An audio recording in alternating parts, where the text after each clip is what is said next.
আসসালামু আলাইকুম প্রিয় দর্শক, আমরা আসছি আমদা মেহেরপুর সদর উপজেলার আমদা ইউনিয়নের চকশমনগর মাঠে।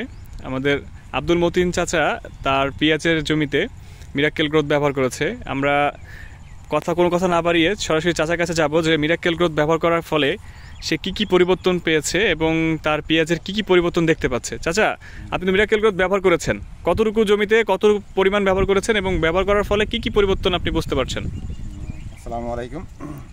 আসলে আমি এই প্রথমে মিরাক্কেল কার্ডটি ব্যবহার করেছি, তো আমি অনেক পরিবর্তন বলতে পারছি। এর আগে এই যে পেঁয়াজের যে কালারটা আমি আনতে পারছিলাম না, যত সার দিয়েছি ততই কালারটা আনতে পারছিলাম না। কিন্তু মিরাক্কেল দেওয়ার পর আমি মোটামুটি সপ্তাহখানিক হলো সেচ দেওয়ার পরে ইউরিয়ার সাথে ছিটাই দিয়েছি। তো আমার মনে হচ্ছে যে অনেক পরিবর্তন হয়েছে। আমি কালারটা মানে অরিজিনাল যে কালার পিরাইছে সেই কালারটা আমি পাইছি।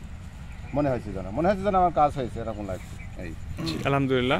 তো চাচা, আপনি কি আপনার বাকি যে কৃষক ভাই আছে তাদেরকে পরামর্শ দিবেন কিনা মিরাক্কেল গ্রোথ ব্যবহার করার জন্য? আশা করছি আমি আমার এখানে অনেক কৃষক আমার কাছে এসে বসে, আমার কাছে পরামর্শ নেয়।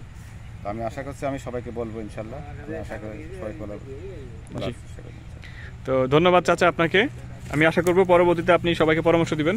তো যারা দেখছিলেন সবাইকে বা দেখছেন সবাইকে অনেক অনেক ধন্যবাদ।